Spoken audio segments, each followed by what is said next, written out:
Also part of today's project was to fit the oil cooler. I've trial fit the oil cooler in any case. There's some finishing work that I need to do on the composite or on the glass fiber before I actually finally install it. But so far so good.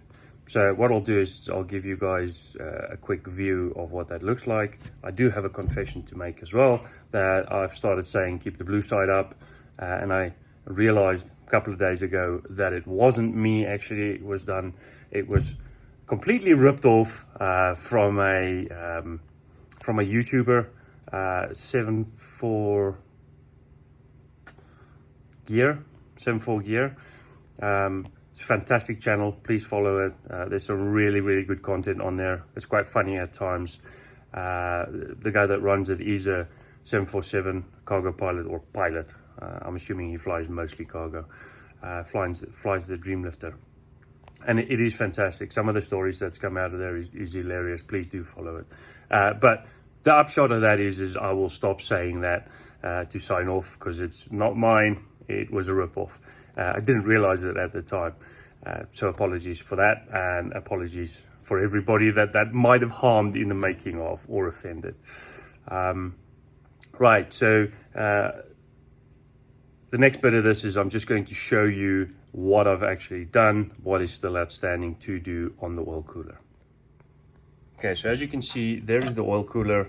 The oil cooler attaches to the inlet on this side, and then there's an outlet on this side with a bypass valve down there that means that if it's warm out, I can open that up and it'll blow the hot air straight out of the plane. There's a hole at the bottom of the plane for that.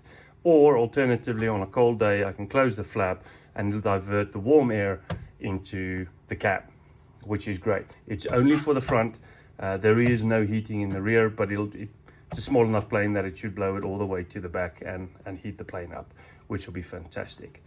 As you can see here, these flanges on the glass is a little bit too big and very rough, so I need to smooth this off. Where the pipes come in, the idea originally was to run the pipes all the way as one piece into the connectors, but looking at how things are situated here, if I do that, it's really a pain to get this piece off and get the oil cooler out if there is an oil cooler leak or anything's wrong with the oil cooler. So what I'm instead going to do is I'm going to put a 90 degree on there and a 90 degree on there, and then a small section that I can connect them to there and there respectively, so that it's easier to do maintenance on the plane. When doing these kind of things, it's always good to keep in mind that you're going to have to do maintenance on it longer term, and you want to make sure about it. Still not sure whether or not I'm going to seal. As you can see where the carbon fiber, the glass hits it, there's a few air gaps there. I'm still not sure whether or not I'm going to cover that off with some high temperature silicone. I'll probably end up doing that to make sure I get a good bond in there, so that this section doesn't get too warm, because there's the battery, and I don't want the battery compartment to heat up, nor do I want the brake fluid compartment brake fluid to heat up. That is where the brake fluid hard point is. I still need to glass that in, but that's just glued in place at the moment with structural adhesive to make sure that it works properly. So that's kind of it for this section on the oil cooler.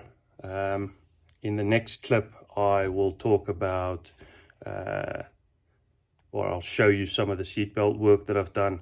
The seatbelts, or one of the seatbelts is in. I'm hoping to get all 4 of the seatbelts in later on today. Thank you very much.